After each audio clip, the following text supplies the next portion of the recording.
स्वागत है आप सभी लोगों का मेरे चैनल कैमरा ट्यूसडे में। मैं अनुपम विपुल आप सभी लोगों का स्वागत करता हूं आज के शो कैमरा ट्यूसडे में। आज हम लोग बात करेंगे कैनन EOS R6V के बारे में। तो आइए इसे समझते हैं। तो सबसे पहले समझिए ये कैनन का जो V सीरीज़ होता है ये वीडियो कैमरा है स्पेसिफिकली। कैनन के पास इसके लिए 2 सीरीज़ है। एक तो C सीरीज़ है जो मतलब कि प्रोफेशनल वीडियो वाला है। ये V सीरीज़ मतलब समझिए ऑलमोस्ट कैमकॉर्डर का रिप्लेसमेंट है। C सिनेमा है, ये मतलब बीच में है। और इसका मतलब है क्या ये सीधा-सीधा EOS R6 उठाइए और टडा यही है। इसका पूरा हॉर्स पावर, पूरा हार्डवेयर सीधा-सीधा EOS R6 का है। बस इन्होंने मतलब R6 का कोर लिए और उसको ट्रिम डाउन कर दिए और उसमें वो फीचर ऐड किए जो इसको वीडियो के लिए ज़्यादा प्रैक्टिकल बनाता है। और इसका मेन काम है कि कम दाम में एक फुल फ्रेम भरोसेमंद कैमरा मिल जाए, जिसमें कि आपका दाम है $2,500। जिस टाइम मैं वीडियो बना रहा हूँ उस टाइम कैनन के साइट पे इसका दाम दिखाया जा रहा है 2,36,000, यानी मिड रेंज पे, बहुत सस्ता भी नहीं है बहुत महंगा भी नहीं है। और ये आपका वही 32.5 मेगापिक्सल फुल फ्रेम सीमॉस है। ये बड़ी बात है क्योंकि इस तरह का RV50 में भी आता है, लेकिन वो APS-C है, ये फुल फ्रेम है। तो फुल फ्रेम के हिसाब से अगर आप दाम देखेंगे तो बुरा नहीं है, मतलब फ्री तो नहीं है लेकिन बहुत बुरा नहीं है। और इसको जो इसका फिलॉसफी है ये फीडबैक पे बनाया गया कि R50V जो उन्होंने पहली बार उतारा था वो कैसा लोग रिएक्ट किया उसके बेसिस पे है। तो आप बेसिकली सीधा-सीधा R6 Mark III लीजिए, उसमें थोड़ा चेंज कीजिए, ठडा! मतलब ये नया कैमरा नहीं है, मतलब कैनन के लिए नया कैमरा नहीं है। कैनन मतलब जो हार्डवेयर बना चुका था उसी को रीपैकेज किया है, बस शेल बदला है। तो अब बात करते हैं बदला क्या गया। सबसे बड़ा बात है कूलिंग फैन डाला गया है। कैनन के SoC बहुत ही बदनाम है इस मामले में कि ओवरहीट बहुत करते हैं। तो इसमें कैनन उसका एक सिंपल सोल्यूशन है, फैन डाल दो, काम खत्म, समस्या का समाधान करो, फैन डाल दो। तो इसका मतलब है कि अब इस कैमरा को लेके आप थोड़ा देर भरोसेमंद तरीके से बाहर इंडियन गर्मी में दिन में वीडियो रिकॉर्डिंग कर सकते हो और ये तुरंत नहीं ओवरहीट होगा। बोले क्या हुआ, तब भी ओवरहीट होगा? यहाँ पे सिनेमा कैमरा ओवरहीट हो जाता है इतना बड़ा बड़ा पंखा लगाने के बाद। इंडिया गर्म बहुत है लेकिन हाँ, ये मतलब सबसे काफ़ी देर तक आपको संभाल के रख पाएगा।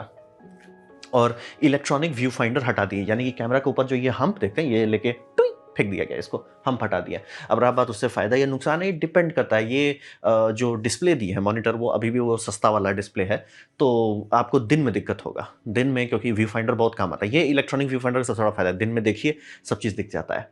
साइड ट्राइपॉड माउंट दिया, यानी कि आप कैमरा को साइड में अगर आप लगाना चाहें, आपको मान लीजिए वर्टिकल ही है मोस्ट ऑफ द टाइम, ज़बरदस्ती का फोटो क्यों रोटेट करें या ट्राइपॉड क्यों रोटेट करें, छेद ही बुझा दिया गया। ये बहुत सारे FX सीरीज़ के कैमरा में या R सीरीज़ में भी या सीफ सीरीज़ में भी होता है कि बहुत सारी जगह पे ट्राइपॉड माउंट होता है। आप ऐसे लगाइए कैमरा को, ऐसे लगाइए, वो आप पे है, ऑप्शन मिल जाता है। और मैकेनिकल शटर हटा दिया गया, यानी ये जो आप फिजिकल शटर देख रहे हैं ये हटा दिया। बोले ऐसा फ़ायदा नुकसान बात है कि इससे फ्लैश करना आपको थोड़ा मुश्किल हो जाएगा, इलेक्ट्रॉनिक शटर पे फ्लैश करना मुश्किल होता है। दूसरा जो मोशन ब्लर आता है वो आने लग जाता है वापस, यानी कि सेंसर अगर स्लो रीड कर रहा है लेकिन अगर आप मैकेनिकल शटर उसके ऊपर लगा देते हैं वो बैलेंस कर देता है। लेकिन अगर वो प्योर इलेक्ट्रॉनिक में जब तक वो ग्लोबल शटर नहीं है मोशन ब्लर आएगा ही। कम कर सकते हो ऑब्वियसली, फास्ट रीड आउट कीजिए तो कम हो जाएगा, लेकिन ये इसका जो सेंसर है ये उतना स्पेशल नहीं है। मतलब ये तो BSI सेंसर भी नहीं है और ना ही प्रॉपरली स्टैक्ड है। मतलब ये सेंसर टेक्नोलॉजी के मामले में काफ़ी हल्का है, बुरा नहीं है बट हल्का है, मतलब कि लाइक वो नहीं है। मतलब इस सेंसर का पूरा इंजीनियरिंग क्या है कि उससे ज़्यादा डेटा निकालो, ना कि सेंसर मतलब कि एकदम लेटेस्ट एंड ग्रेटेस्ट बना हुआ, ऐसा नहीं है। और ये $300 लगभग सस्ता पड़ता है। मतलब दो बड़ा चीज़ निकाल दिया गया इससे, आपका शटर निकाल दिए, शटर एक्चुअली काफ़ी महंगा मैकेनिज्म होता है, फिर आपका EVF हटा दिए, तो वो सब हटा दिए, इसलिए ऊपर फ्लैट आपको दिखेगा। और एक कोर डिफरेंस है कि उसमें ये पुराने पॉइंट एंड शूट कैमरा में जैसे होता है ना कि टॉगल कीजिए तो zoom in and zoom out होगा, वो है। लेंस अगर आप सपोर्टेड डालते हैं तो वो उसका टॉगल का इस्तेमाल करके आप जूम इन जूम आउट कर सकते हैं, जैसे हैंडी कैम में हम लोग पहले करते थे, पॉइंट एंड शूट में करते थे, वो पॉसिबल है अस्यूमिंग कि आपके पास लेंस है, आपके पास वो PZ सीरीज का लेंस होगा तो ये हो सकता है। अब बात बताइए ऐसा क्यों बनाया गया। ये समझिए कि अगर आप रॉ करना चाहते हैं कैनन के कैमरा में, कैनन कर पाता है और काफ़ी अच्छे दाम में रॉ कर पाता है, यानी कि सोनी तो रॉ देता ही नहीं है और आपको कैनन सीधा बोलता है कि सर आपको तो पैसा, ये क्या बोलता है, C सीरीज में भरोसेमंद कर सकते हैं लेकिन इधर वाले में ओवरहीट ही बार बार होने लगता है, तो ये सीधा है कि भैया आप भरोसेमंद तरीके से कर सकते हैं, तो वो दे दिया। प्लस पावर लेंस, ये बोल रहे हैं ना जूम लेंस अब आप बना रहे हैं जो PT सीरीज का है, इसीलिए तो इसमें 3 मोटर है। 3 मोटर क्यों भाई, ये 2 फोकस के लिए है, 1 जूम के लिए है। तो पावर जूम लेंस के लिए मतलब बॉडी होनी चाहिए, क्योंकि नॉर्मल कैमरा नहीं एक्सपेक्ट करता है। तो जितने इनके सीरीज सिनेमा वाले हैं, वी सीरीज है, वो सब में अब से ये ऐड किया जा रहा है कि आप PTZ का आई थिंक 3 से 4 लेंस अवेलेबल हो चुका है। देख लीजिए आपको कौन सूट करता है, लेकिन आप ऑलमोस्ट हैंडी कैम वाला फीलिंग ला सकते हैं कि हाँ आप पकड़े हुए उसी से जूम इन जूम आउट कर रहे हैं, फोकस तो है ही बल्ले बल्ले, वो कर दे रहे हैं। और ये मेन ये सब जो कैमरा बनाया कि अगर आपके पास R6 Mark III है तो इससे रैपिड करने से थोड़ा सा ज़्यादा रैपिड आप कर पाएंगे अगर वो हो, खासतौर पर रील करने, क्योंकि बोले सीधे ट्राइपॉड आप इधर से लगा दीजिए, काफ़ी बड़ी बात होती है, हेडेक कम हो जाता है रैपिड वर्कफ्लो पे क्या। और हाँ, चूंकि ये फैन कंटिन्यूसली चलता रहेगा तो आप इसको अगर वेबकैम के तौर पे यूज़ करते हैं बहुत टाइम तक यूज़ कर पाएंगे बिना मतलब कोई ये ओवर हीटिंग वार्निंग के, वो काफ़ी बड़ी बात है। तो बोलेंगे ये ऑलमोस्ट साउंड करता है C50 जैसा, हाँ C50 यही है, उसमें भी वही कोर है जो R6 Mark III में है। बस हाँ C50 चूँकि सिनेमा सीरीज़ का उसका SoC अलग है, ये R6 और इसका R6V का SoC सेम है। R6 और C50 का सेंसर सेम है, इसमें डिजिक X नहीं है, इसमें आई थिंक DV7 है, वो मतलब उनका C सीरीज़ का अलग SoC बनता है। तो इसको कोई क्यों लेगा?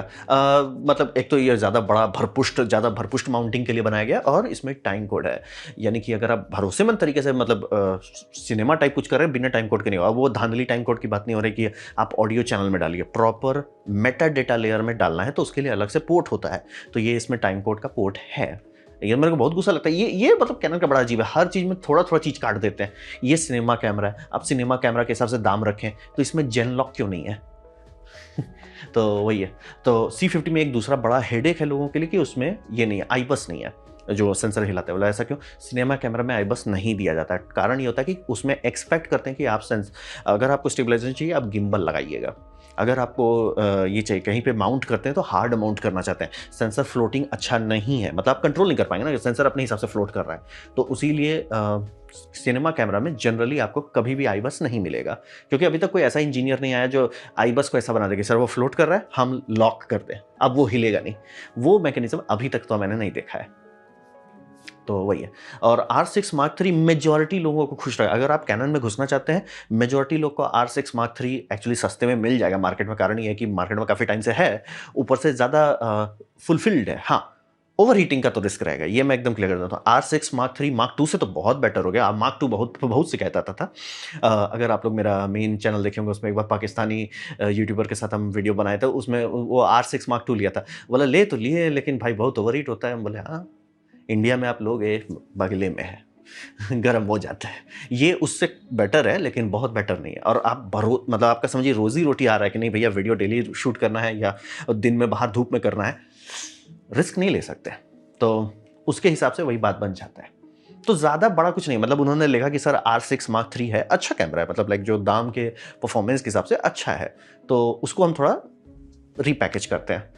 तो मेजॉरिटी लोग जो C50 लिए या तो बोलेंगे भैया हमको जो चाहिए था C50 में ही है और जिनको है कि सर हमको C50 ही चाहिए लेकिन IBIS होता तो मजा आ जाता, वो ले लो। अब बोलेंगे बड़ा हौच पौच है, 3 कैमरा आप बता रहे हो ऑलमोस्ट एक जैसा है, क्या करें हम बहुत ज़्यादा मिक्सचर है, बहुत ज़्यादा मिक्सचर किया। मतलब टाइम कोड तो दे देते, इसमें जेन लॉक नहीं दिया और V में टाइम कोड नहीं है। टाइम कोड ऑडियो इक्विपमेंट में यूज़ होता है।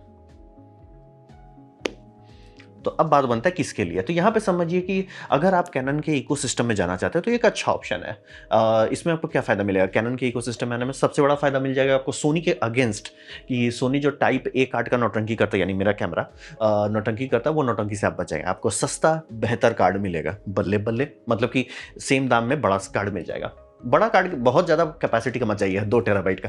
किसी कारण से 2 टेराबाइट का टाइप A कार्ड सस्ता है कंपेयर टू टाइप B, तो वो आपको फायदा मिलेगा। मतलब मेजॉरिटी लोगों के पास वो कार्ड रीडर भी मिलेगा और कार्ड भी मार्केट में खूब सारा मिलेगा, तो वो एक फायदा है। दूसरा रॉ आउटपुट, ये मामले में सोनी देगा ही नहीं। हमको एकदम श्योर है कि सोनी वेट कर रहा है 2028 में पेटेंट एक्सपायर हो रेड का, उसके बाद वो प्रॉपर देंगे। मतलब लड़ाई झगड़ा करके नहीं देना, उनको प्रॉपर देना है, पेटेंट एक्सपायर करो। रॉ वीडियो है, ओपन गेट है, हाई FPS है, तो ये सबका आपको फायदा मिलेगा। अब रहा बात तो आपको तकलीफ का होगा। तकलीफ 2 चीज़ में होगा और उसमें से एक बहुत महंगा है, लेंस सिलेक्शन कमज़ोर है। क्यों? ये सीधा अलाउ ही नहीं करते। मैं एकदम क्लियर कर देना, आर माउंट ओपन नहीं है। अरे मैंने तो सुना था ओपन है, वो APS-C के लिए है, छोटा यानी क्रॉप सेंसर के लिए वो खोले हुए हैं, फुल फ्रेम के लिए नहीं खोले हैं। ये बहुत लोग इस बात में मूर्ख बन जाते हैं, वो समझना बहुत ज़रूरी है। जानबूझ के कैनन ऐसा किया ताकि लोग जो गुस्सा थे वो शांत भी हो जाएँ, और कौन लोग पढ़ेगा स्टार मार्क लगा के लिखा है ओनली फॉर एपीएससी। तो वही है, तो लेंस सिलेक्शन डिपेंड करता है। और रहा बात कि आप मैनुअल लेंस पे काम करते हो तो चल सकता है, लेकिन तकलीफ होगा। मैं आपको एकदम क्लियर था, हर मामले में आपको सोनी का बम लेंस सिलेक्शन से आप काफ़ी नीचे आ जाएंगे, वो तकलीफ होगा। दूसरा, वीडियोग्राफर्स को जो सबसे बड़ा हेडेक का आएगा आज के टाइम में, ऑडियो में दिक्कत है। दिक्कत एज इन ऐसा नहीं है कि उसमें हार्डवेयर में कोई दिक्कत है, बस बात है कि डिजिटल ऑडियो उसमें आप थर्ड पार्टी माइक्रोफोन से नहीं डाल सकते। इस मामले में सोनी पता नहीं, या तो सोनी काम कर रहा है मैन्युफैक्चरर्स के साथ, या सोनी इतना बिकता है कि कंपनी खुद रिस्क लेके कर रही है। जैसे कि DJI, जो मैं माइक अभी यूज़ कर रहा हूँ, DJI माइक का, आराम से हॉट शू अडाप्टर लगाइए, उसके ऊपर माइक लगाइए, तो उससे फ़ायदा क्या होता है, आपका एक बार ऑडियो एनालॉग है, जो यहाँ मुंह से निकल रहा है वो एनालॉग है, वो जा रहा है, कन्वर्ट होता है एनालॉग टू डिजिटल, बल्ले बल्ले। उसके बाद आप कभी दोबारा नहीं कन्वर्ट करना चाहिए। ऑडियो को आप एक बार अगर डिजिटल कर दिए तो आप दोबारा नहीं कन्वर्ट करना चाहते। लेकिन अगर ये अडाप्टर नहीं है जो डिजिटली ठूस रहा है आपका, तो होता है कि यहाँ से गया एकदम बल्ले बल्ले डिजिटल, रिसीवर ले लिया डिजिटल बल्ले बल्ले, वो उसको एनालॉग बनाएगा, वहीं पर कन्वर्शन इनएफिशिएंसी आएगी, फिर उसको वो तार के भेजेगा, तार आपका कैमरा में जाएगा, कैमरा फिर से उसको एनालॉग को डिजिटल करेगा। आपने 2 analog to digital converter extra डाल दिया। सोनी में आप चाहे सैमसोनिका का लीजिए, एक ठो और ब्रांड भी है, हमको उसका फोटो नहीं मिला है, नहीं तो डाल देते हैं। सैमसोनिका का भी है, MI का भी है, तो ऐसे कई सारे ब्रांड आपको सीधा देते हैं कि आप माइक लीजिए। बोल रहे ना, 2 ब्रांड को तो यही दिखा दे रहे हैं, 3 ब्रांड जहाँ तक मुझे पता है, कि आप उनका वायरलेस माइक लीजिए या वायर्ड माइक लीजिए, वो डायरेक्ट सोनी के उसमें दिल जाएगा। और बाय द वे MI तो इतना आगे चल गया कि 4 अलग अलग वायरलेस माइक लीजिए। जैसे आप शादी कर रहे हैं, शादी को कवर करना चाहते हैं, आप आराम से करते हैं, एक माइक रख दीजिए DJ के पास, एक रख दीजिए ब्राइड के पास, एक ग्रूम के पास, और एक ठो कहीं इधर उधर कुछ हो रहा है मज़ेदार, तो उसके पीछे माइक लेके दौड़ सकते हो, वो सब रिकॉर्डिंग हो जाएगा। और पूरा डिजिटल ऑडियो जाएगा 24 बिट बिना हेडेक के। तो वो ऑडियो, मतलब मेरा मेन कारण वही था सोनी लेने का, ऑडियो हमको ऐसा चाहिए। और मैं डेली रिकॉर्ड करता हूँ 2 वीडियो, तो हम रिस्क नहीं लेना चाहते कि रिसीवर मेरा ऑन है कि नहीं, रिसीवर चार्ज है कि नहीं है। जब तक अगर मेरा कैमरा चल रहा है, मेरा सब चीज़ सॉर्टेड है। तो वो फ्रस्ट्रेटिंग है, और मेरे को समझ में आता है कैनन क्यों। अब आपने लेंस वाले को तो फ्रस्ट्रेट कर ही दिया, तो माइक वाले से तो शादी करो, वो भी नहीं कर रहे हो। अब रहा बात नाइकॉन में, अगर आप जाना चाहते हैं तो नाइकॉन में एक्चुअली ज़्यादा बेटर मिलेगा आपको, नाइकॉन ZR में। अब रहा बात कि इसमें तो फ़ैन नहीं है, ये बहुत अच्छा बनाया गया है बाकायदा, मतलब कैनन ये नाइकॉन इस पर मेहनत किया है, और ये सस्ता है। मतलब कि आपका इतना पैसा बचेगा कि आप फर्स्ट पार्टी नाइकॉन लेंस ले सकते हैं। तो बात वही हो जाता है कि इसको ले सकते हैं, सस्ते में आपको मिल जाएगा, और फ़ायदा हो जाएगा। और रहा बात रॉ के मामले में, ये रेड रॉ देता है, डिस्कशन ख़त्म। आप मार्क कैनन का रॉ कीजिए, यहाँ रेड रॉ आ जाता है, डिस्कशन ख़त्म हो जाता है। तो वही है। अब रहा बात कि अच्छा कोई सोनी में जाएगा तो उसको क्या मिलेगा या क्या नुकसान हो, नुकसान होगा कि आपको ये सब ये raw video, open gate, high frame rate, वो सब हट जाता है। मिलता क्या है, लेंस। खूब अपना समझ के लेंस सिलेक्शन लीजिए। दूसरा ऑडियो हमारे लिए तो ज़रूरी था, लेंस तो आप एक बार खरीदोगे, ऑडियो तो रोज़ झेलना पड़ता है तो उसी लिए तो ये ऑप्शन आपको थोड़ा ढंग से डिसाइड करना होगा, बस कूद मत जाइए। तीनों हैं, तीनों में कुछ ना कुछ प्रोज एंड कॉन्स हैं, आप बैलेंस कीजिए। मेजॉरिटी लोगों को जिनको है कि सर मेरा कैनन से मैं खुश हूँ, सारा चीज़ है मेरे पास कैनन का, बस ऐसा कैमरा हो जिसमें मैं भरोसा कर सकूँ बाहर गर्मी में, ये सस्ते में निपटा देगा। माइक वाला से मैं बड़ा कंफ्यूज हूँ और मैं चाहता हूँ, मैं जेन्युइनली चाहता हूँ कि ये भी हो और नाइकॉन भी हो कि माइक सपोर्ट करें। इस तरह का अडाप्टर सब में डिफॉल्ट होना चाहिए, नहीं है तो देखिए, लेकिन ज़्यादा कुछ है नहीं। मतलब बेसिकली R6 Mark III को रीपैकेज किया गया है। तो ये था मेरा प्रेजेंटेशन, ये जो नया रीपैकेजिंग है R6 Mark III को R6V में। उम्मीद करता हूँ आपको कुछ समझ में आया हो, कुछ सीखने को मिला, कुछ समझ में आया, मजा आया हो। अगर ऐसा है लाइक कर दे, दोस्तों शेयर कर दो, उससे मेरा काफ़ी भला होगा। इंजॉय किए हैं तो हाइप कर दे, नहीं अच्छा लगा, नहीं पसंद आया, कोई बात नहीं, आप डिसलाइक दबा सकते हैं। मैं कहूँगा डिसलाइक 2 बार दबाएं, उससे मुझे पता चलो कितना ना पसंद हुआ है। मैं आपसे कहूँ कॉमेंट लिखे, मैं हर कमेंट को पढ़ने की कोशिश करता हूँ। आपसे कहूँगा सब्सक्राइब कीजिए, बेल वगैरह फ्री है, तो आपने वीडियो देखा, जानकर बहुत खुशी हुई। धन्यवाद।